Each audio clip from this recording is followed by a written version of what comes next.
को लेकर स्टेज पर आए।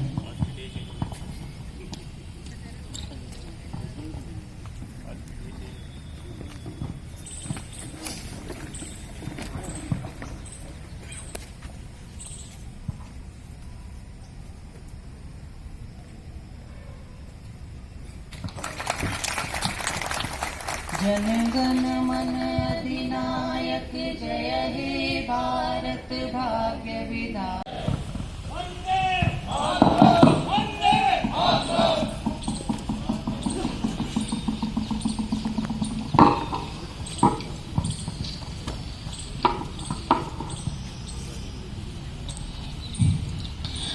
राष्ट्रीय कार्यक्रम में छात्र छात्राओं की अनुपस्थिति वैश्विक महामारी कोरोना के कारण है।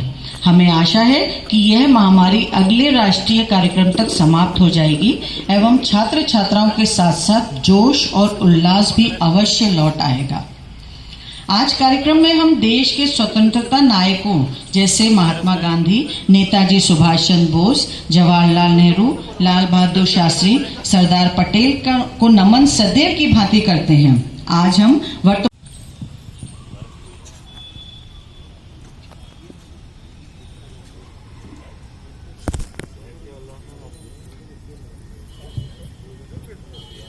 चौहत्तरवें स्वतंत्रता दिवस की आप सभी को हार्दिक शुभकामनाएं। शिक्षा, स्वास्थ्य और सुरक्षा, ये तीनों ही किसी भी राष्ट्र की सरकारों की एक जिम्मेदारी होती है। मैं आप सभी को हमारे पुरानी शिक्षा पद्धति की याद दिलाते हुए इस नई शिक्षा पद्धति के बारे में कुछ तथ्य आपके सामने रखने का प्रयास करूंगा। देश जब आजाद हुआ तो हमारी शिक्षा नीति पर तत्कालीन अंग्रेज अफसर मैकाले का प्रभाव था। मैकाले ने कहा कि हिंदुस्तान को आगे बढ़ने से अगर रोकना है तो इनको अंग्रेजी भाषा का ज्ञान करवाना होगा। कोई पूछ सकता है कि यार अंग्रेजी भाषा का ज्ञान होने के बाद आगे बढ़ने से कैसे रुकेगा? तो उसका यह मत था कि अगर हम भारतवासियों को अंग्रेजी थोप देंगे तो ये सीख भी नहीं पाएंगे और आगे भी नहीं बढ़ पाएंगे। और उसी शिक्षा पद्धति में हम लोगों ने शिक्षाएं ग्रहण की थी। जब मैं स्नातक हुआ, वर्ष था 1988 का, उस समय तत्कालीन मानव संसाधन विकास मंत्री श्री पीवी नरसिम्हा राव, उन्होंने एक नई शिक्षा नीति का आगाज किया और जो शिक्षा पद्धति चल रही थी जिसमें अंग्रेजी भाषा को क्लास 6 से या क्लास 5 से ही उन्होंने कंपलसरी करवाया और तब तक भी प्रभाव मैकाले का खत्म नहीं हुआ था। मैं स्वागत करता हूं डॉक्टर अनुराग शर्मा जी का, जो कोरोना वॉरियर के रूप में आज हमारे मध्य उपस्थित हुए हैं। शिक्षा, स्वास्थ्य और सुरक्षा की मैं बात कर रहा था तो आज हमारी संस्थान में इन तीनों विधाओं का संगम देखने को मिलने का अवसर प्राप्त हुआ है।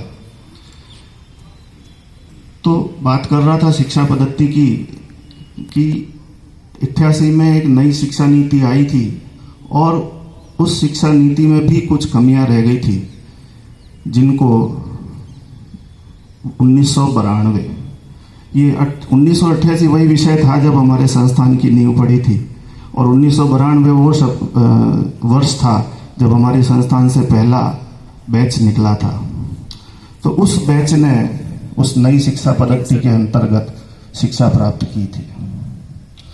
आज जब कॉलेज को भी 34 साल हो गए, लगभग 32 वर्ष, तब हम आज एक नई शिक्षा नीति के सामने विचार करने के लिए उपस्थित हुए। यह नई शिक्षा नीति उस मैकाले के सिद्धांतों को तो नकारती ही है, परंतु उस शिक्षा पद्धति के माया जाल से आज उसको स्वतंत्रता प्राप्त हुई है। हमारे देश के युग पुरुष विवेकानंद जी का मत था कि education is the manifestation of perfection already available in man. Perfection आदमी के अंदर है, उसको बाहर निकालने की ज़रूरत है। तो पहले तो की जो शिक्षा पद्धति थी वो टीचर सेंट्रिक थी। अध्यापक जी ने जो कह दिया वो पढ़ना है, या विश्वविद्यालय ने जो निर्धारित कर दिया वो पढ़ना है। अगर तूने विज्ञान विषय ले लिया है तो तेरे को ये विषय पढ़ने पड़ेंगे, वाणिज्य ले लिया है तो ये विषय पढ़ने पड़ेंगे। उसके पास बहुत ही दृढ़ता थी। उस दृढ़ता से हम बाहर आ चुके हैं। नई शिक्षा पद्धति जो वर्तमान में 29 जुलाई 2020 को ही घोषित हुई है, ये परिणाम है 1 जनवरी 2016 को विश्व द्वारा लिए गए संकल्प का। जब पूरे विश्व ने ये संकल्प लिया, 17 लक्ष्य निर्धारित किए, गरीबी से लेकर साझेदारी तक के 17 लक्ष्यों में से एक लक्ष्य था गुणवत्तापूर्ण शिक्षा, और वो चौथे नंबर पर उसको वरीयता मिली। तो 2016 में ही हमारे देश के मानव संसाधन विकास मंत्रालय ने एक समिति बनाई सी सुब्रमण्यम के नेतृत्व में, जिसमें कुछ IAS ऑफिसर और एकाध शिक्षाविद थे। उन्होंने मिलकर एक ड्राफ्ट तैयार किया और सरकार के सामने रखा। उस ड्राफ्ट को देखकर लोगों को लगा कि इसमें अभी और गुंजाइश है, कुछ और नई बातें डालने का प्रावधान किया जा सकता है। तब हमारे देश की सरकार ने पूरे राष्ट्र में, और पूरे राष्ट्र ही नहीं वरन बाहर विदेशों में बैठे हुए हमारे भारत के नागरिकों को यह अवसर दिया कि आप किस प्रकार से देश की नई शिक्षा नीति चाहते हैं, आप अपना योगदान किस प्रकार से इसमें सुनिश्चित कर सकते हैं। उस दृष्टि से लोगों के सामने चर्चार्थ रखा, और देश विदेश से अनेकों लाखों सुझाव आए, और उन सुझावों का अध्ययन करने का अवसर मुझे प्राप्त हुआ। मैंने जब उन सुझावों को देखा तो लगा कि हम बहुत पीछे चल रहे हैं। देश को कहाँ होना चाहिए और कहाँ पर है। तो 2017 में जब उस समिति ने अपनी रिपोर्ट फाइनल प्रस्तुत की थी, और उसके पश्चात जो ये सुझाव आए, उनको एकजुट करके एक नई शिक्षा नीति तैयार करने के उद्देश्य से हमारे ही देश के एक विख्यात वैज्ञानिक जो इसरो के प्रमुख रहे, डॉक्टर के कस्तूरी रंगन, उनकी अध्यक्षता में सामाजिक समरसता को समेटे हुए एक 9 सदस्यों की समिति बनाई, और एक नई शिक्षा नीति आज हमारे सामने है। इस शिक्षा नीति के क्या विशेषताएं हैं? ये शिक्षा नीति पूर्ण रूप से खुली हुई है। वो भेदभाव खत्म हो गया कि ये वाणिज्य का है, ये विज्ञान का है, ये कला वर्ग का है, ये उसका है, ये उसका है। ये शिक्षा नीति पूर्ण रूप से खुलेपन के साथ में हमारे सामने आई है, हमारे सामने चर्चा के लिए आई है, हमारे सामने उसको लागू करने का दायित्व लेके आई है। उसमें किसी प्रकार का भेदभाव नहीं होगा कि कौन क्या पढ़ रहा है। सबके सामने सभी विकल्प खुले होंगे। जो पहले एक टीचर सेंट्रिक एजुकेशन पॉलिसी थी, वो आज स्टूडेंट सेंट्रिक एजुकेशन पॉलिसी बन गई। स्टूडेंट क्या करना चाहता है, उसको क्या चाहिए, उसके अंदर क्या परफेक्शन है जिसको बाहर निकालने की आवश्यकता है, वो अवसर आज इस नई शिक्षा नीति में हमें देखने को मिला है। और इसीलिए मैं कह रहा हूँ कि जब मुझे मेरे मन की बात करने की सुविधा मिलती है तो वास्तव में स्वतंत्रता प्राप्त होती है। तो इसी स्वतंत्रता को हम जिए, किस प्रकार से हम आगे बढ़ें। जो 10+2 की स्कीम थी उसको 5+3+3+4 कर दिया, यानी 8 साल तक तो उसको 5वीं क्लास तक लाना है। सरकारी क्षेत्र में पहले प्री प्राइमरी स्कूल की कोई सुविधा नहीं थी, आज प्री प्राइमरी स्कूल की सुविधा है।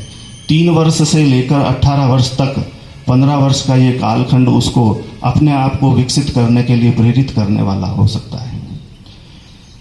तो इस शिक्षा नीति के अंतर्गत हमारे जैसे संस्थानों के लिए एक ऐसा इवैल्यूएशन सिस्टम, जिसको मूल्यांकन पद्धति कह रहे हैं, वो आने वाली है कि एक विद्यार्थी स्वयं भी अपना मूल्यांकन करेगा, उसके सहपाठी भी उसका मूल्यांकन करेंगे, और उसको पढ़ाने वाले गुरुजन भी उसका मूल्यांकन करेंगे। तो त्रिस्तरीय मूल्यांकन पद्धति भी इसमें एक विशेषता आई हुई है।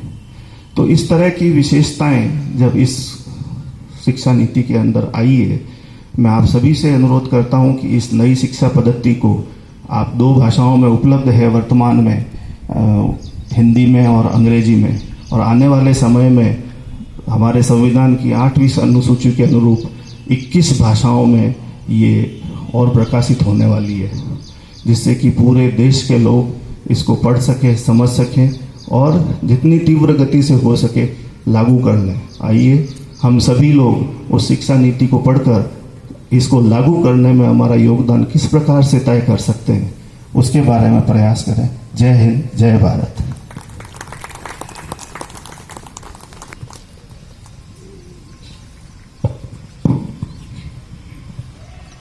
सारे जहां से अच्छा हिंदुस्ता हमारा, हम बुलबुले हैं इसकी, ये गुलसिता हमारा।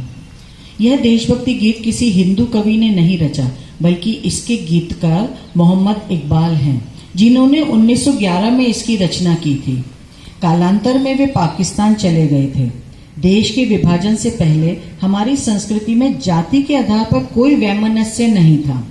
मेवाड़ के पुरोधा महाराणा प्रताप के सेना नायक का नाम हकीम खां सूरी था, तो बादशाह अकबर का सेनापति सवाई मान सिंह था। जातिगत अविश्वास तो आजकल राजनेता कर रहे हैं। सामाजिक ध्रुवीकरण वोट लेने के उद्देश्य से किया जा रहा है। हमें इसे रोकने के लिए आगे आना होगा और समाज को जागरूक करना होगा कि भारत में रह रहे हिंदू, मुस्लिम, सिख, ईसाई एक पिता के 4 बेटों के समान हैं। इन्हें इकट्ठा रखने से ही देश मजबूत रहेगा। देश की गंगा जमनी तहजीब हमें बनाए रखनी होगी। सबको याद दिलाना होगा कि मजहब नहीं सिखाता आपस में बैर रखना। हिंदी है हम, वतन है हिंदुस्तां हमारा। कार्यक्रम की अगली सीढ़ी पर आमंत्रित हैं पीएचडी की रिसर्च स्कॉलर श्रीमती स्नेह बाला अपना देशभक्ति गीत लेकर।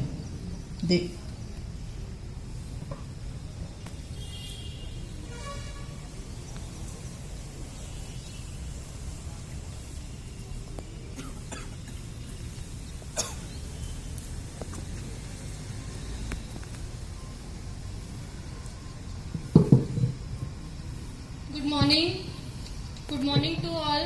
A very happy independence to all my teachers.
Medical staff को भी कोरोना वॉरियर माना, जो दिन रात मरीजों की चिकित्सा में सहायक होते हैं। इन्हीं में से एक श्री लादूलाल जी इस कार्यक्रम में उपस्थित हैं।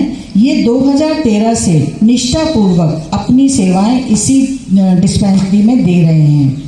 इसको मंच पर आमंत्रित करते हुए प्राचार्य डॉक्टर धीरेन्द्र शर्मा से आग्रह करती हूं कि वे मोमेंटो प्रदान कर इन्हें सम्मानित करें।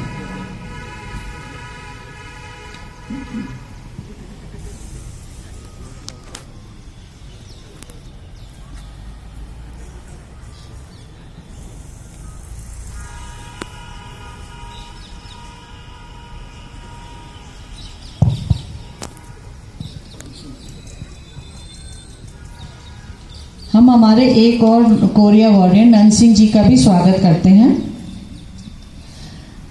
बचपन में बच्चे चोर पुलिस का खेल खेलते थे।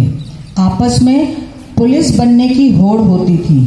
पुलिस की वर्दी, बंदूक और रॉब सबको आकर्षित करती है। अब मैं प्राचार्य महोदय से निवेदन करती हूँ कि कृपया मोमेंटो देकर सम्मानित करें डॉक्टर साहब को।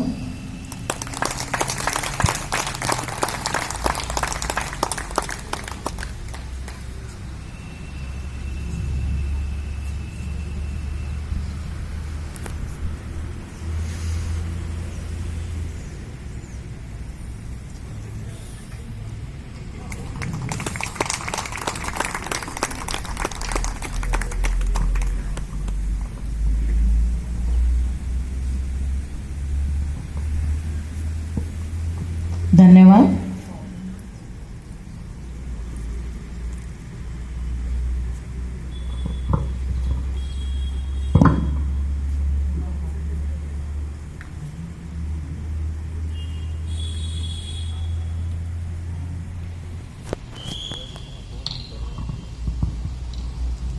बचपन में बच्चे चोर पुलिस का खेल खेलते हैं। आपस में पुलिस बनने की होड़ होती है। पुलिस की वर्दी, बंदूक और रॉब सबको आकर्षित करती है। हमने अब तक पुलिस को लॉ एंड ऑर्डर के लिए लड़ते देखा था। पहली बार कोरोना महामारी में जनता को बचाने के लिए सड़कों पर तैनात देखा। पुलिस की सख्ती ने कोरोना को समाज में फैलने से रोका। हम सलाम करते हैं राज्य की पुलिस को। प्रतापनगर थाने में ही श्री नंद सिंह सब इंस्पेक्टर हैं और इन्हें पूर्व थाने में एसएचओ का अतिरिक्त प्रभार दिया गया है, जो आज इस कार्यक्रम में मौजूद हैं। आइए तालियां बजाकर उत्साहवर्धन करें भीलवाड़ा के इन कोरोना वॉरियर का। प्रधानाचार्य महोदय से निवेदन है कि वो स्टेज पर आएं और नंद सिंह जी को, मनोज जी नंद सिंह जी को स्टेज पर लेके जाएं और इन्हें सम्मानित करें।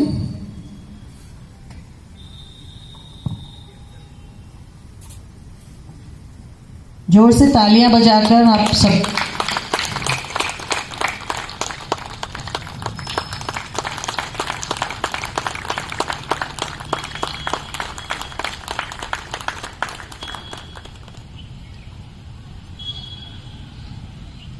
धन्यवाद।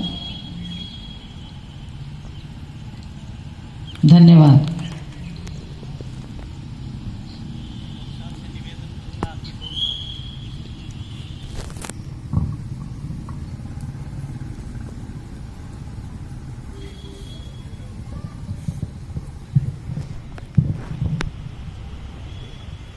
आदरणीय प्रिंसिपल सर, महाविद्यालय परिवार, बाहर से उपस्थित सभी भाइयों और बहनों,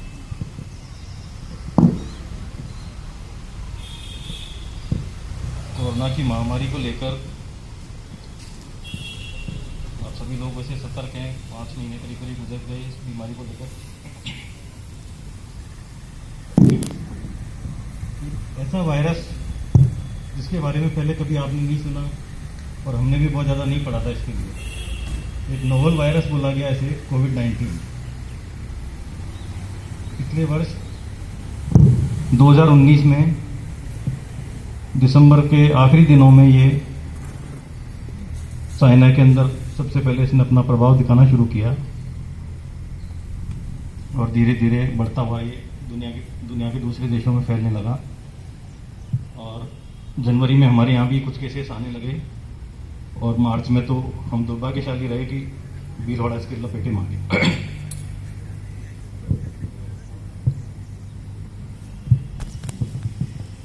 जिस तरह का प्रशासनिक व्यवस्थाएं हुई, जिस तरह की चिकित्सा विभाग ने काम किया, जिस तरह से पुलिस विभाग ने काम किया, तो आप किसी से छुपा हुआ नहीं है। शुरू में केसेस आने लगे थे 18 से 19 मार्च को बांगड़ हॉस्पिटल से पता लगा कि यहाँ से केसेस निकलना शुरू हुए हैं। तो पहला केस बांगड़ हॉस्पिटल से निकला, उसको ट्रेस करना, वहाँ से आउटडोर की लिस्टें निकलवाई गई, कितने आउटडोर में पेशेंट पिछले 1 महीने में देखे गए, किन किन डॉक्टर साहब ने उनको देखा, आईसीयू में कितने पेशेंट एडमिट रहे, male medical ward, female medical ward, उनके कितने कितने वार्ड्स में कितने कितने पेशेंट रहे, उनकी लिस्टें निकलवाई गई वहाँ से कंप्यूटर से, और उनको किस तरह से ट्रैक किया गया।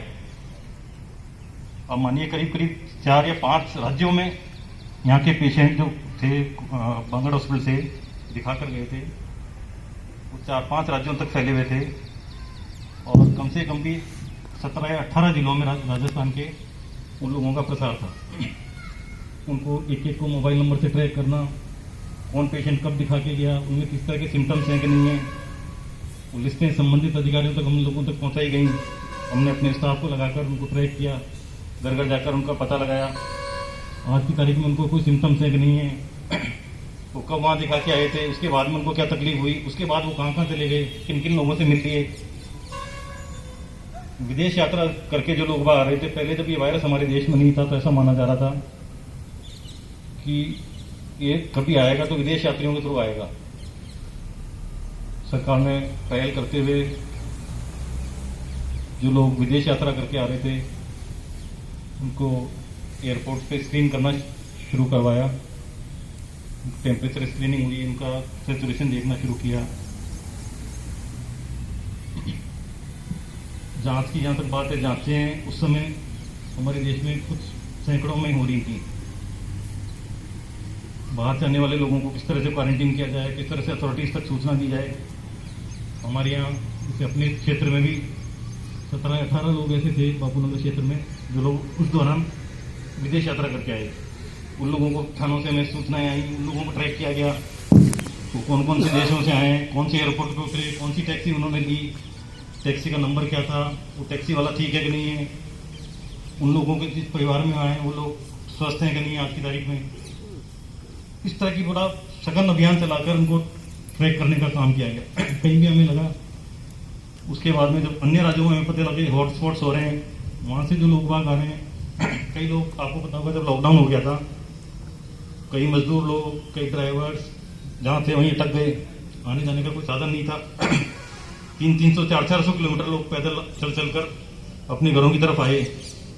उन लोगों को ट्रैक करना, उनका घर जाके पता लगाना, उनके साइन सिम्टम्स देखना, तो एक विशाल स्तर पर एक वो अभियान चला। उसमें कब सुबह हो गई, कब हमारी रात हुई, कब हम रात को 11-12 बजे तक मीटिंग में बैठे रहे, किस तरह से प्लानिंग करी, किस तरह से स्ट्रेटेजीज बनाई गई। मतलब वो कोई उसको भगवान ना करे, मतलब जिंदगी में इस तरह का समय देखने को मिले वापस। इस तरह का समय देखा गया। आज की तारीख में क्योंकि केसेस आपको पता है भीलवाड़ा में क्या स्थिति है, रोज करीब जिले में 80 से 90 केस, 100 केस तक भी प्रतिदिन आ रहे हैं पॉजिटिव। कारण इसका यह है कि हमारी सरकारों की मजबूरी है कि लॉकडाउन में बहुत लंबे समय तक लोगों को रखा नहीं जा सकता। उनके रोजगार का सवाल है, जो दिहाड़ी मजदूर हैं, रोज लाते हैं, रोज खाते हैं, ऐसी स्थितियों में हैं। 2 महीने ऑलरेडी सरकार ने भी झेला है, जनता ने भी बहुत झेला उस लॉकडाउन को। इसको बहुत लंबे समय तक चलाया जाना संभव नहीं था। न सरकार के पास इतना इकोनॉमिक हालत है कि वो लोगों को घर बैठे राशन पहुंचा सके, और ना ही लोगों के पास ऐसी व्यवस्थाएं हैं कि वो अपना संचित धन है, अर्जित धन है, उससे अपना घर चला सकें। तो जब सब कुछ खोला गया, अनलॉक किया गया, अनलॉक इस शर्त पे किया गया था कि आप जो गाइडलाइन गवर्नमेंट ने जारी की है उस गाइडलाइन का पालना करेंगे। वो गाइडलाइन थी कि आपको केवल कहा गया 3 चीजों का ध्यान रखने के लिए। आप मास्क यूज करेंगे, आप बहुत ज्यादा गैदरिंग में नहीं जाएंगे, आप सोशल डिस्टेंसिंग की पालना करेंगे और आप अपने हाथों को साबुन पानी से बराबर धोते रहेंगे, सैनिटाइजर का यूज़ करें चाहे साबुन से धोते रहें। 3 चीज़ें करने के लिए कहा गया, लेकिन लोग उसकी पालना कर नहीं रहे। अनावश्यक रूप से जब जरूरी नहीं है आपको, उसके बावजूद बाजारों में जा रहे हैं। एक आदमी घर का कोई बाहर गया, वो उस काम को करके आ सकता है, लेकिन दूसरा भी अनावश्यक रूप से बाहर जा रहा है। तो जो चीज़ें नहीं होनी थी वो चीज़ें हमें देखने को मिल रही हैं। एक परिवार का एक सदस्य संक्रमित हुआ है क्योंकि उसके क्लोज कॉन्टेक्ट में दूसरे लोग आ गए। आपके घर में जब एक को आपको पता लगा, खांसी बुखार किसी को हुआ, उसके लक्षण आ रहे हैं, तो इमीडिएटली उसको अलग रखें आप। अलग उसी समय जब आपको लग गया, उनको गले में खराश महसूस हो रही है, जुकाम लग रहा है, हल्का बुखार है, सेम टाइम उनको आप अलग कमरे में रखने की अगर व्यवस्था है तो अलग कमरे में कर दें। जांच हमारी निःशुल्क हो रही है, 4-5 हज़ार रुपये की जांच फ्री है। RT-PCR जो जांच हो रही है सरकार का इसको मुफ्त करा रही है, किसी का कोई पैसा नहीं लग रहा है इसके अंदर। लेकिन इसमें भी लोग बाग डर रहे हैं। हम कहते हैं भाई जाओ, आपको जुकाम खांसी है, जांच करा के, अरे जाओ ये तो खांसी जुकाम ठीक हो जाएगा, इसके लिए कहाँ भेज रहे हो। तो जांच जरूरी है। जरूरी इसलिए है कि आपको पता लग गया RT-PCR टेस्ट आपका पॉजिटिव आ रहा है। कई बार लक्षण नहीं होते हुए भी टेस्ट पॉजिटिव आता है। आप पूछेंगे साहब, मेरे कई बार पेशेंट हमसे पूछता था फिर रिपोर्ट ही फर्जी है, ठीक नहीं है साहब, ये तो हमें तो कोई तकलीफ नहीं है, मेरे बुखार नहीं हुआ, जुकाम नहीं हुआ, खांसी नहीं। आप ये वायरस कहाँ जाके लेके आ गए। वायरस आपके शरीर में अगर है, आपके गले के अंदर वायरस है, गले से हमने स्वैब लिया तो वायरस ही तो पॉजिटिव आ रहा है। ये टेस्ट इतना स्पेसिफिक टेस्ट है कि इसके लिए कोई चैलेंज नहीं कर सकता। पूरी दुनिया इसको मान रही है RT-PCR को, तो वही टेस्ट से अपन टेस्ट कर रहे हैं। तो ऐसा नहीं हो सकता कि आपकी बॉडी का रेजिस्टेंस अच्छा है तो हो सकता है आपको सिम्टम्स नहीं आए हों, आपको लक्षण नहीं हो, आपको बुखार खांसी जुकाम नहीं हुआ हो, लेकिन क्योंकि टेस्ट बोल रहा है तो आप स्प्रेड कर सकते हैं। एसिम्प्टोमेटिक होते हुए भी, लक्षण आपके शरीर में नहीं होते हुए भी आप दूसरे को ये वायरस स्प्रेड कर सकते हैं, क्योंकि आपकी बॉडी का रेजिस्टेंस अच्छा है, आपकी एज 20 साल 25 साल है ना, आपकी रोग से लड़ने की प्रतिरोधक क्षमता जो है बहुत अच्छी है। तो आपने वो लक्षण नहीं आए, आप एसिम्प्टोमेटिक ही निकल गए, माइल्ड सिम्टम के साथ, बहुत कम लक्षण के साथ में आपकी बीमारी निकल गई। लेकिन क्योंकि आप अपने परिवार से भी मिल रहे हैं, आपके घर में दादाजी हैं, पिताजी हैं जो बुजुर्ग हैं या उनको डायबिटीज है और किसी तरह की बीमारी से पीड़ित हैं, उनको जब आप ये देंगे वायरस, उनके अंदर जो बीमारी है वो फ्लेयर अप होने के चांसेस पूरे होते हैं। और बीमारी जब फ्लेयर अप होगी तो आप मान के चलिए कि वो आपके मेरे पिताजी दादाजी में से किसी न किसी को लेके जाएगी। तो वो हम डर किस बात से रहें, एक तो इसका प्रसार रुके कैसे भी करके, वायरस इसका प्रसार हम रोक सकें, दूसरा इससे होने वाली कैजुअलिटीज को कैसे न कैसे रोकें हम। भाई जो आदमी बीमार होता है, दवाइयाँ लेता है, ठीक हो जाता है।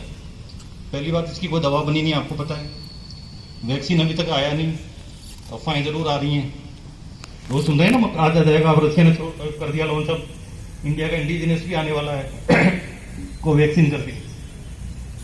अभी तक ट्रायल्स फेज में है, वैक्सीन का कोई पता है, दवाई तो अभी तक है ही नहीं इसकी। वायरस क्योंकि नया है, इसकी स्टडीज में टाइम लग रहा है, वैक्सीन के ट्रायल्स में बहुत टाइम लगता है, इतना जल्दी आसान नहीं है। उसकी सेफ्टी देखनी पड़ती है, उसकी एफिकेसी देखनी पड़ती है, लोगों पर ट्रायल्स चलते हैं, हजारों की संख्या में लोगों पर ट्रायल्स चलते हैं, अलग अलग मल्टी सेंट्रिक ट्रायल्स होते हैं, अलग अलग जगहों पर ट्रायल्स होती हैं, अलग अलग ग्रुप्स लिए जाते हैं। डायबिटीज ग्रुप में होगा, ओल्ड एज ग्रुप में होगा, बच्चों में टेस्ट होगा, उनके रिजल्ट देखे जाएंगे, एंटीबॉडी टाइटर्स देखे जाएंगे, कौन किस तरह से रिस्पॉन्ड कर रहा है। तो अभी इतना सब आसान नहीं है कि वैक्सीन आ जाएगा और 1 मिनट में हम छूट जाएंगे। दूसरी चीज, वैक्सीन अगर चलो WHO ने अप्रूवल कर भी दिया, दूसरी तकलीफ जो आने वाली है कि कितना लॉट के अंदर वैक्सीन कैसे बनेगा। करोड़ों अरबों की संख्या में वैक्सीन चाहिए पूरी दुनिया में, पेंडेमिक है ना, पूरी दुनिया में फैला हुआ है, पूरी दुनिया के लिए इतनी सारी डोजेज चाहिए, तो वो एक बड़ा चैलेंज है। तो हमारे हाथ में जो भी है वो हम फॉलो करें, कैसे करके, मास्क प्रॉपर लगाएं। मास्क लगाने का मैं बता दूं आपको, जैसे आप लोगों में से बहुत सारे लोग अभी बैठे हैं, मास्क हम थोड़ी देर तो लगाते हैं, मुझे तो बोलने में तकलीफ हो रही है, अभी आप देख रहे होंगे सांस लेने में जैसे होती है इसको लगाने से, लेकिन ये लगा के रखना है हमें। मैं सुबह 8 बजे घर से पौने 8 बजे निकलता हूँ मास्क लगा के, जब तक घर नहीं पहुंचता, जब तक हटता नहीं मास्क। आप सोचो, मैं पानी भी नहीं पीता हूँ जब तक घर नहीं पहुंचता हूँ। इतना स्ट्रिक्टली आप इसको फॉलो करेंगे ना तो बचे रह सकते हैं। आप सोचें, अरे मैं तो दूर ही तो खड़ा हूँ, इन्होंने भी मास्क लगा रखा है, मैंने भी लगा रखा है। मैं तो कहीं भीड़ में जा ही नहीं रहा हूँ, है ना। या मैं अपने रूम में बैठा हूँ, मान लीजिए प्रिंसिपल सर के चैम्बर में गए आप, प्रिंसिपल सर के चैम्बर में 3 टीचर्स और बैठे हुए हैं, आप भी चले गए। अरे आपने में तो किसी को खांसी बुखार नहीं, प्रिंसिपल सर ने भी नीचे कर रखा है मास्क। आप लोग भी गए, आप लोगों ने सबने नीचे कर लिया। क्लोज स्पेस के अंदर सबसे ज्यादा रिस्क है। बंद कमरे के अंदर आप बैठे हैं, एसी रूम्स में बैठे हैं, और आपने सुना होगा जो बैंक कर्मी हैं बहुत ज्यादा पॉजिटिव आ रहे हैं इस वजह से। बैंक के अंदर क्या हो रहा है, एक जना गया, खांसी जुकाम के सिम्टम्स हैं, वो खांस के चला गया, मास्क उसने लगा ही नहीं रखा, या गार्ड साहब ने कह दिया भाई लगा लो, वो वहां तक तो अंदर तो चेक कर लिया, उसका टेम्परेचर देख लिया, सब देख के भेजा, जैसे ही अंदर गया नीचे खींच लिया उसको, है ना। ऐसे ही करते हैं अपन लोग। और जैसे खांसी वांसी एक करीब ने पूरे एनवायरमेंट में अपने वायरस छोड़ के गया। बैंक वालों ने क्या देखा, अब तो कोई कस्टमर नहीं है, चलो अब लंच किया जाए। एक रूम में बैठ के लंच करते हैं हम लोग, भाई हमारा 1 बजे से 1:30 बजे तक लंच होगा। अब सब नीचे करे बिना तो खाना खाएंगे नहीं, मास्क को नीचे किया, खाना खाया, पानी पिया, उसी एनवायरमेंट में आपने सांस लिया, सांस के थ्रू वायरस आपने अंदर ले लिया, पॉजिटिव आओगे ना। इस तरह से लोग पॉजिटिव, ऐसी बैंक आपको पता होगा 4-5 जने पॉजिटिव आए वहाँ। बहुत सारी जगहों में पूरी ब्रांच पॉजिटिव आ गई। कल परसों हमने लिया एक बंदा के SBI से गार्ड है, वो पॉजिटिव आ गए। तो कहने का मतलब है कि जहां भी अपन लापरवाही करेंगे ना, ये वायरस अपन ले लेंगे अंदर। तो अपने को मास्क प्रॉपरली लगा के रखना है, किसी भी सूरत में हटाना नहीं है, मास गैदरिंग से बचना है, बहुत ज्यादा भीड़ भाड़ी वाली स्पेस में नहीं जाना है। जैसे आप लोग अभी बैठे हैं ओपन टू स्काई, बिल्कुल खुले में बैठे हैं, यहाँ रिस्क बहुत कम है। यही अपना प्रोग्राम होता है अगर अंदर कहीं हॉल में, तो वहां 19 से 20 गुना रिस्क ज्यादा हो जाती है जहां बंद स्पेस में। तो ये अपने को देखना है बहुत ज्यादा। अब गवर्नमेंट कह रही है ना कि अपने को शादी भी 50 जन बुलाने हैं, मृत्यु किसी की हो जाती है तो आपको 20 से ज्यादा लोग नहीं बुलाने, है ना। तो ये इसका मतलब यही है कि आप जहां ज्यादा गैदरिंग में जाएंगे आपको रिस्क बढ़ी हुई है। अपने सरफेस टच करने पे है, आपने हाथ अपने सैनिटाइज नहीं किए, आप पेशेंट ने भी वही सरफेस टच की है, आपने वही सरफेस टच की, अपने अपना हाथ जो अपने मुंह पे ले आए, आप मास्क नीचे किया, हाथ को फेस पे ले आए। आपको ये अपना हाथ ये ध्यान रखना है हमेशा कि फेस पे नहीं जाना चाहिए। मास्क लगाओ तो मास्क को भी आपको हाथ धोने के बाद में मास्क टच करना है। ये सावधानियां आप रखेंगे तो इस बीमारी से बचे रहेंगे, क्योंकि ज्यादातर लोगों में 90% 95% से ज्यादा लोगों में एसिम्प्टोमेटिक है, माइल्ड सिम्टम्स के साथ है, और ज्यादातर लोग इसमें ठीक होकर आ रहे हैं। इसलिए लोग कई बार इसको थोड़ा सा कैजुअली ले रहे हैं कि इसको गंभीरता से नहीं ले रहे हैं, लेकिन ये पता नहीं किसकी जान ले ले, कब ले ले। आप सावधान रहें इससे। और दूसरी बात जो मैंने कहा आपको, आप ये वायरस आप तक है, आपका रेजिस्टेंस अच्छा है बॉडी का, और आप उससे बच पा रहे हैं, लेकिन नहीं पता आप घर पे जाके किसको दे दें। और घर पे आपको सुन रहे होंगे ना, एक घर में 4-4, 5-5 जने पॉजिटिव आ रहे हैं। आरती व्यास में 10 जने पॉजिटिव आ गए परिवार में। तो उसका रीजन ये है कि इतना क्लोज कॉन्टैक्ट होता है घर के अंदर, एक से दूसरे से तीसरे। और ये हमारी खुशकिस्मती है कि वायरस एक जने का इन्फेक्शन 2 से 3 जने को दे रहा है। ये इसकी जो स्प्रेड है, एक जना अगर इन्फेक्शन में है तो वो 2 या 3 को देता है। एक परिवार में हुआ, उससे 2 जने और इन्फेक्शन हुए, 2 से उन्होंने 4 को दिया। लेकिन ऐसे वायरस भी हैं, मीजल्स का नाम सुना आपने? बोधरी बोलते हैं, जो बच्चों के अंदर निकलती है, दाने दाने निकल जाते हैं, बोधरी होती, माताजी बोलते हैं उसको। वो एक बच्चे को अगर होगी, दूसरे बच्चे अगर अनइम्यूनाइज्ड हैं, जिनको वैक्सीन नहीं लगा हुआ, एक केस 15 से 16 केस का इन्फेक्शन देता है। और उस तरह की इन्फेक्टिविटी होती है तो सोचा अब तक तो कितनी कैजुअलिटीज हो जाती हैं देश में। तो फिर भी हम कुछ किस्मत है कि नया वायरस ज्यादा घातक साबित नहीं हो रहा अभी, जिस लेवल पे ये कर सकता था। तो आपसे ये रिक्वेस्ट है, आपका समय लिया मैंने, कि आप मास्क प्रॉपर तरीके से लगाएंगे। मास्क के लिए हमें पुलिस वालों को क्यों कहना पड़ेगा? पुलिस वाले चौराहे पे खड़े होकर कह रहे हैं हम चालान बनाएंगे, रुको रुको रुको, मास्क क्यों नहीं लगा रखा? हम खुद क्यों नहीं समझ रहे इस बात को? भाई जब 5 महीने हो गए इस बीमारी को, जब नई थी, जब तो समझ में आता था, मास्क की इंपॉर्टेंस समझ में नहीं आ रही। अब जो पता है इसके साथ जीना है हमें, पता नहीं कब तक इसका वैक्सीन आना है, कब तक इसको बीमारी को यहाँ से जाना है, और ये समझ लें आप ये बीमारी जाने वाली तो नहीं है, इसका एक प्रिवलेंस रहेगा जिंदगी भर, अपन जब तक जिएंगे। कम हो जाएगी, वैक्सीन आ जाएगा, जो लोग वैक्सीन लगवा लेंगे प्रोटेक्टेड रहेंगे, लेकिन एक ससेप्टिबल पॉपुलेशन हमेशा रहेगी, जो वैक्सीन अफोर्ड नहीं कर पाएंगे, जो वैक्सीन का महत्व समझ के नहीं लगवा पाएंगे, या पब्लिक सेक्टर में अगर वैक्सीन नहीं आया, गवर्नमेंट इसको अफोर्ड नहीं कर पाई और आपको खरीद के लगवाना पड़ा, हो सकता है बहुत सारे लोग नहीं लगवा पाए इसको। तो इसका प्रेवलेंस हमेशा के लिए रहेगा, ये समझ लें आप लोग। एक समझ रहे हैं ना अपन 6 महीने में या साल भर में चली जाएगी बीमारी, वो बीमारी नहीं है। वायरस सदा के लिए आया है। जैसे मलेरिया है, मलेरिया कहीं चला गया क्या? आते हैं ना कुछ केस आते हैं भले, लेकिन आते हैं। डेंगू के केसेस आते हैं तो आते हैं। तो वो एक कम्युनिटी में रहने वाली बीमारी है ना, ये सदा के लिए जाने वाली बीमारी नहीं है। समझ रहे हैं? वायरस क्या चाहता है? वायरस भी जिंदा रहना चाहता है, मरना थोड़ी चाहता है।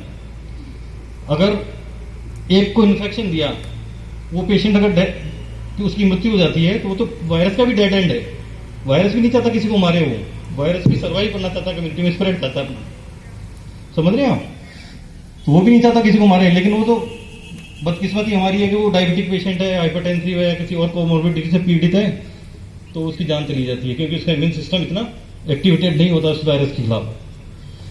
तो आप लोगों से रिक्वेस्ट है, मास्क प्रॉपर लगाएंगे, सोशल डिस्टेंसिंग की पालना करेंगे।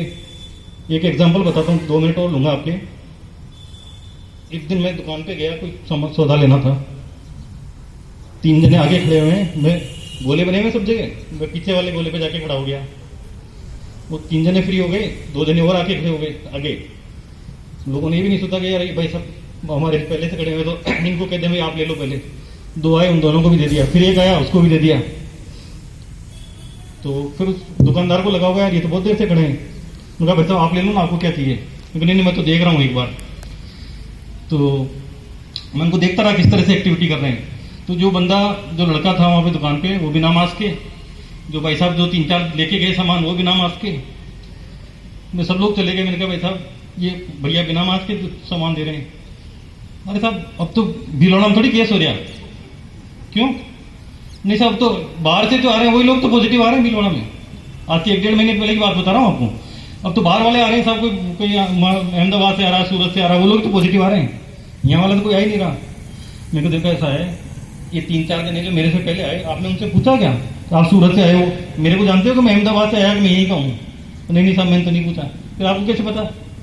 भाई आपके जो प्रोटेक्शन है वो ले लो ना, आपको जब मास्क लगाना है तो लगाओ ना। आप ये क्यों पूछते हो कि कौन कहाँ से आया? तो कहने का मतलब है कि लोग सावधानी नहीं बरत रहे हैं। लोग इतनी ज्यादा जल्दी में कि जो मेरे को तो बस सामान मिल जाना चाहिए, पता नहीं कहाँ जाना कहाँ है। समझ रहे हैं आप? तो थोड़ी सी डिस्टेंसिंग रखें। सामान आपको लेना चाहिए, जरूरी है, वो भी लेना भी पड़ेगा। सब्जी खरीदनी है, फ्रूट्स लेने हैं, सब चीजें करना पड़ेगा, लेकिन अपने को जो गाइडलाइन है सरकार की उसकी पालना करें। आपका बहुत बहुत समय लिया। महाविद्यालय परिवार प्रिंसिपल सर का मैं बहुत बहुत आभारी हूँ। मुझे अवसर दिया आपने, मुझे ये सम्मान दिया, इसके लिए आपका बहुत बहुत आभार, बहुत बहुत धन्यवाद। Thank you. धन्यवाद डॉक्टर साहब, आपने बहुत अच्छी जानकारी हमारे कर्मचारियों और अधिकारियों को दी। लॉकडाउन काल में राज्य सरकार द्वारा संस्थाओं से योग्य कर्मियों की सेवाएं भी अधिकृत की गई थी। इस संस्थान के भी कई कर्मचारी और अधिकारी जिला प्रशासन के अधीन जिले की सीमाओं पर कार्यरत रहे। आज इस पर्व पर हम संस्थान के कर्मचारियों द्वारा दी गई सेवाओं पर भी गौरवान्वित हैं। आपको जानकर आश्चर्य होगा कि राष्ट्रपिता महात्मा गांधी स्वयं उन्होंने कभी कोई पद नहीं लिया। देश को आजादी दिलाई, पर बदले में कुछ नहीं चाहा। आज के नेताओं तो पद के लिए अपना ईमान तक बेचने से नहीं हिचकिचाते। हॉर्स ट्रेडिंग किया जाना एक चलन बन चुका है, किंतु साथियों ऐसा नहीं है कि सब में नैतिकता नहीं रही। उच्च आदर्शों के साथ अपने अपने कार्य कर रहे हैं। देश के प्रख्यात वकील हरीश साल्वे उन्हीं में से एक हैं, जिन्होंने पाकिस्तान में कैद एडमिरल कुलभूषण जाधव की फांसी को इंटरनेशनल कोर्ट ऑफ जस्टिस में भारत की ओर से पैरवी करते हुए रुकवा दिया और पाकिस्तान को मजबूर कर दिया कि वो कुलभूषण को लीगल एक्सेस मुहैया करवाएं। भारत की इस जीत के हीरो एडवोकेट हरीश साल्वे ने देश की वकालत की फीस मात्र 1 रुपया लिया। देश ऐसे देशभक्तों के कारण ही विश्व में सिरमौर है। वर्तमान समय में देशभक्ति के आयाम बदल गए हैं। विश्व के साथ साथ कोविड-19 से भी देश लड़ रहा है। आइए हम सब मिलकर कोरोना को हराएं। आप सभी श्रोतागण से करबद्ध प्रार्थना है कि इस कार्यक्रम के बाद आप अपने स्वजन, मित्र और पहचान के कोरोना वॉरियर्स को फोन करके स्वतंत्रता दिवस की बधाई दें और कहें कि आपके महान कार्य पर देश आप पर गर्व महसूस करता है। राष्ट्रीय कार्यक्रम की अगली कड़ी में Shri KG Badada OIC cultural committee covid, स्वदेशी और आत्मनिर्भर भारत पर अपने विचार प्रस्तुत करेंगे।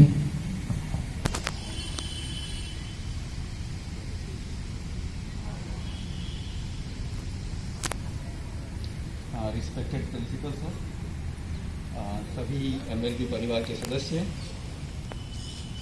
डॉक्टर साहब, भागीलाल जी, जिन्होंने कोरोना काल में अपनी निस्वार्थ और मेहनत से जो हमारे लिए काम किया है, बहुत बहुत धन्यवाद के पात्र हैं। और इसीलिए मैं अपनी एक कविता प्रस्तुत कर रहा हूँ, इन्हीं कोविड वॉरियर्स को संबंधित कविता। इन कोविड वॉरियर्स में हमारी संस्था के भी कई लोगों ने अपनी ड्यूटी पूरी निष्ठापूर्वक दी है। ये कविता उन सभी को समर्पित है। आजादी पर्व की पावन बेला पर नमन शहीदों के बलिदानों को, अपने शौर्य से चबवा दिए जिन्होंने नाको चने फिरंगियों को। आज भारत माता है जकड़ी कोरोना महामारी के पंजों में, एक वायरस टहल रहा है इस धरती की सांसों में। ऐसा सर ने बताया है और हमें गाइड भी किया है कि ये महामारी या ये वायरस कोई ऐसा नहीं कि थोड़े समय में जाने वाला है। तो हमें इसका बचाने का एक ही तरीका है कि जो भी सरकार द्वारा, डॉक्टर्स के द्वारा हमें बताया गया है, शब्द से हम उसका पालन करें। आज भारत माता है जकड़ी कोरोना महामारी के पंजों में, एक वायरस टहल रहा है इस धरती की सांसों में। मेडिकल, पुलिस व सभी कोरोना वॉरियर्स जूझ रहे हैं इस दानव से, हौसला हमें है इनका बढ़ाना, करके सम्मान सत्कार ताली से। आप सबसे निवेदन है कि एक बार उनके लिए जोरदार ताली बजाकर उनका सम्मान करें, सत्कार करें। संकट की इस घड़ी में सबको सहयोग है बढ़ाना, 2 गज की रख कर दूरी, नाक और मुंह पर है मास्क लगाना। बार बार हाथ साबुन से 20 सेकंड तक है धोना, हाथ मिलाना छोड़ नमस्ते वाली आदत को है अपनाना। जो कि हमारी भारतीय परंपरा रही है, हाथ मिलाना हमने बाद में सीखा है। हम नमन करके, हाथ जोड़ के सामने वाले को एक परमात्मा की दृष्टि से देखते हुए नमन करते हैं। आज हमें फिर उसी परंपरा पर लेके आ रही है ये महामारी। महामारी से मुश्किल में है देश का हर नर नारी, पटरी से उतरी अर्थव्यवस्था को उन्हें मजबूत करने की करो तैयारी। हम लॉकडाउन पूरा रख नहीं सकते हैं, सर ने भी बताया है, सरकार के लिए मजबूरी है तो लॉकडाउन खुल गया है, लेकिन हम सभी चीजों का पालन करते हुए हमारी अर्थव्यवस्था को वापस पटरी पर ला सकते हैं। और उसका एक तरीका हमारे प्रधानमंत्री मोदी जी ने हमें दिया है, जो इन लाइनों में है। सब मिलकर स्वदेशी अपनाओ, सब मिलकर स्वदेशी अपनाओ, देश को आत्मनिर्भर बनाओ, विदेशी माल का होगा जब बहिष्कार, गांधी जी का सपना भी हो जाएगा साकार। जय हिंद, जय भारत। अंत में धन्यवाद देना चाहूंगा श्री ओम प्रकाश जी कुमावत, जिन्होंने अपने भावों एवं शब्दों से इस सुंदर कविता की रचना की, जिसे वाणी देकर मैंने आप सब तक पहुंचाने की कोशिश की। धन्यवाद।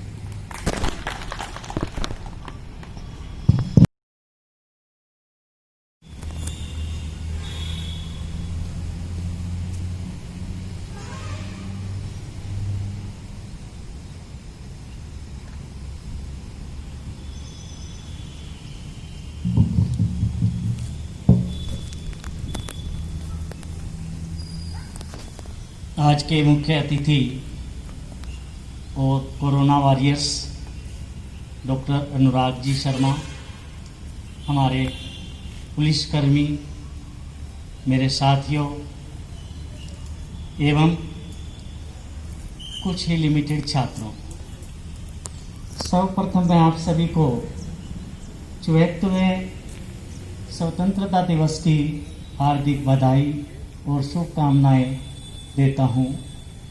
ये आज़ादी प्राप्त करने के लिए हमारे वीर जवानों ने, हमारे स्वतंत्रता सेनानियों ने दिन रात एक करके लगभग 200 सालों तक कॉन्टिन्यूस लड़ाई लड़ी, जिसकी वजह से आज हम आज़ाद हैं। अन्यथा आज भी हम अंग्रेजों की गुलामी में होते।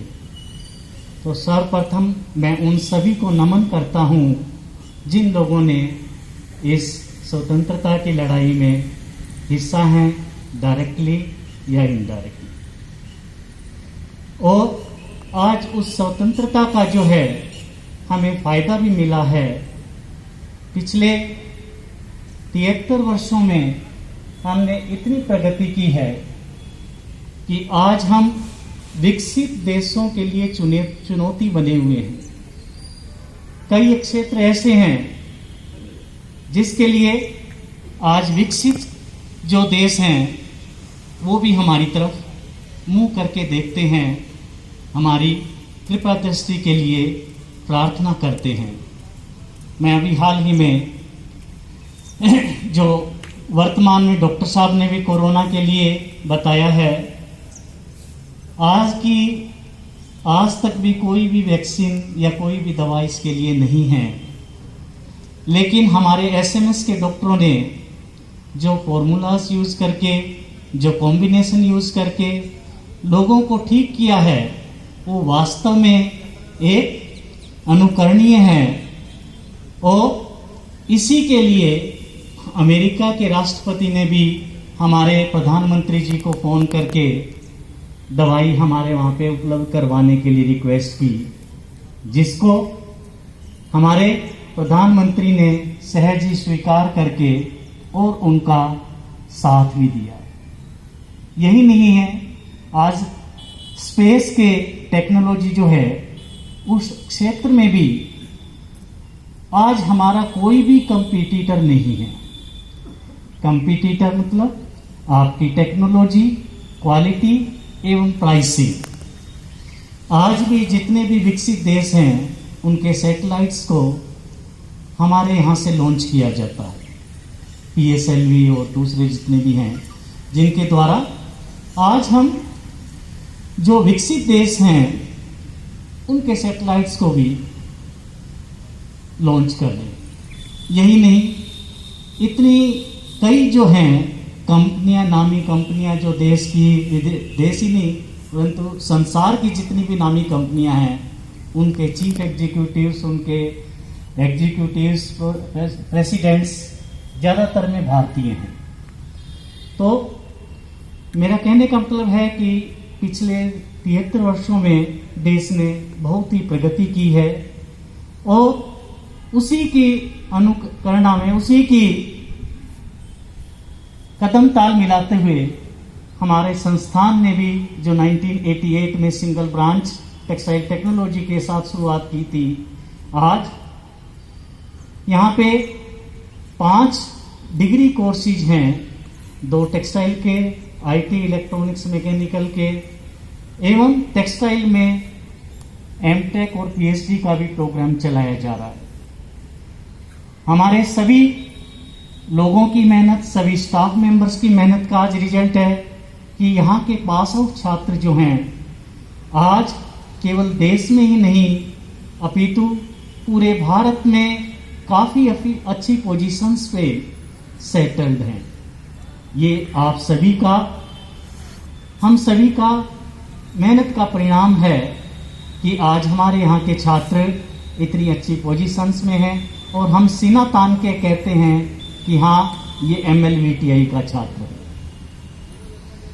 हमारे यहाँ पे जो शुरुआत में विकास हुआ था काफ़ी तेज़ी से हुआ था, धीरे धीरे संसाधनों की, पैसों की कमी रही, लेकिन हाल ही में जो MHRD का प्रोजेक्ट है, technical education quality improvement programme, उसके तहत संस्थान को टेक्यूब 2 और टेक्यूब 3 में पार्टिसिपेट करने का मौका मिला, जिसके तहत संस्थान को लगभग 6 करोड़ और 9 करोड़ लगभग 15 करोड़ रुपए मिले हैं, जिससे यहाँ की लेबोरेटरीज, यहाँ के टीचिंग एड्स, यहाँ के उपकरणों को जो विश्व में टेक्नोलॉजी है उनसे सुसज्जित किया गया, ताकि यहाँ के छात्र जो हैं उस टेक्नोलॉजी से रूबरू हो पाएँ, उस टेक्नोलॉजी को सीख पाएँ और यहाँ से निकलने के बाद जहाँ कहीं भी जाएं वही लोग कहें कि हाँ, मुझे तो MLVTI का छात्र है। मेरे कई दोस्त साथी जो हैं टेक्सटाइल इंडस्ट्री में हैं, मैं उनसे बात करता हूँ तो 90% का यही फीडबैक होता है कि शर्मा जी, आपके छात्र बहुत ही अच्छे हैं, मेहनती हैं, और वहीं पे हमारा जो हृदय गदगद हो जाता है, वहीं पे और किसी चीज़ की और किसी दवाई की जरूरत नहीं होती। एक टीचर को अगर इतना सुनने को मिल जाए कि आपके संस्थान के छात्र ऐसे हैं, तो वास्तव में हमें काफ़ी अच्छा महसूस होता है। हाल ही में पिछले 2 महीनों में संस्थान ने लगभग 6 बड़ी इंडस्ट्रीज के साथ MOU किया है। उन इंडस्ट्रीज के सभी मालिकों ने, चीफ एग्जीक्यूटिव्स ने हमें भरोसा दिया है कि हम किसी तरह की भी MLVTI के छात्रों को कोई भी आज जरूरत होती है, चाहे वो ट्रेनिंग के लिए हो, चाहे प्रोजेक्ट के लिए हो या अन्य किसी तरह की हो, और साथ के साथ अपॉइंटमेंट में भी वो यहाँ के छात्रों को प्राथमिकता देंगे, तो ये काफी अच्छा हर्ष का विषय है कि इन इंडस्ट्रीज के साथ MOU हो करके ये हमारे छात्रों को रिक्रूटमेंट में प्राथमिकता देंगे। और इसका उदाहरण भी आ चुका है। नितिन स्पिनर्स लिमिटेड, जो कि भीलवाड़ा के सबसे बड़ी इंडस्ट्रीज में से एक गिनी जाती है, उसने हाल ही में 6 फ्रेशर्स छात्रों को लिया है। प्रथम बार MOU होने के बाद 6 फ्रेशर्स छात्रों को लिया है। उससे पहले हमारे यहाँ के स्टूडेंट्स तो काम करते थे, लेकिन वो और कहीं जाके जब उनको 4-5 साल का अनुभव हो जाता था तब लेते थे।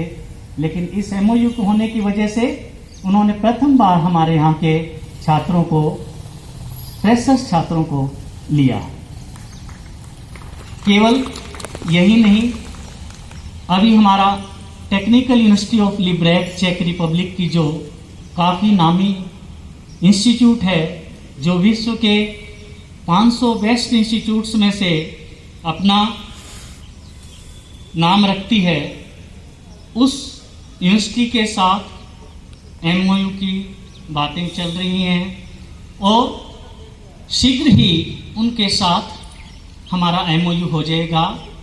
इस MOU होने के बाद चाहे छात्र हों, चाहे स्टाफ मेंबर्स हों, PhD स्कॉलर्स हों, वो जिसके लिए भी वहाँ जाना चाहेंगे, उन्होंने अभी वर्बली श्योर कर दिया है कि रहने की पूरी व्यवस्था वो करेंगे।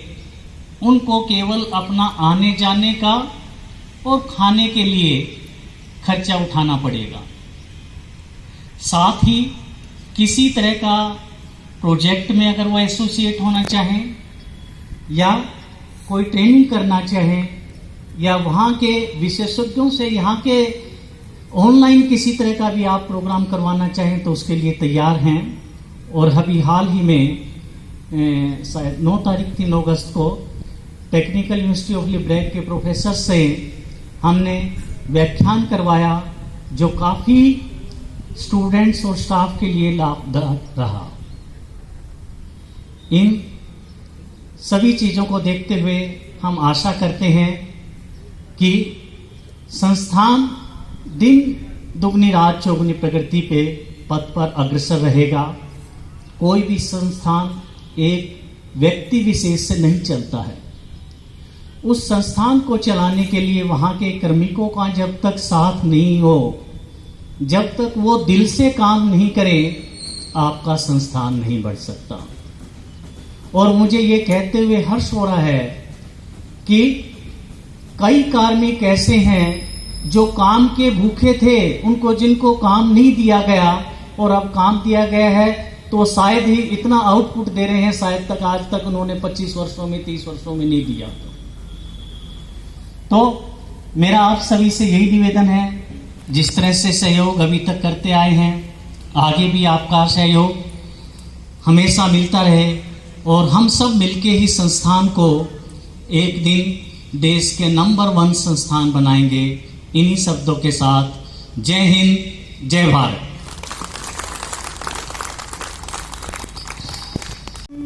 वंदे मातरम, सुजलाम सुफलाम मलयज शीतलाम, शस्य श्यामला मातरम, वंदे मातरम। शुभ्र ज्योत्स्ना पुलकित यामिनी, कुसुमित द्रुमदल शोभिनी, सुहासिनी सुमधुर भाषिणी, सुखदां वरदां मातरं, वन्दे मातरं, वन्दे मातरं। जय हिंद।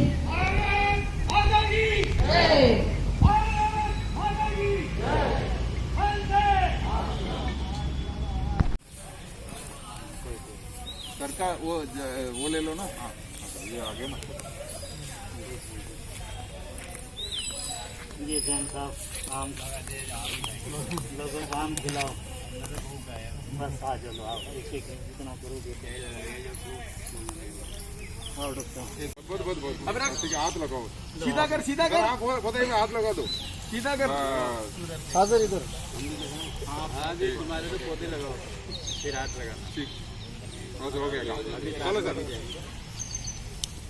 चलो अखबार में कोई वो दो तो सोशल डिस्टेंसिंग के साथ सभी एक नहीं चलना क्या सोशल, अभी एक बार सारे उधर फटाफट देखो, कांडे पे खड़ा होके सभी का ले ले। जामुन का पेड़ है।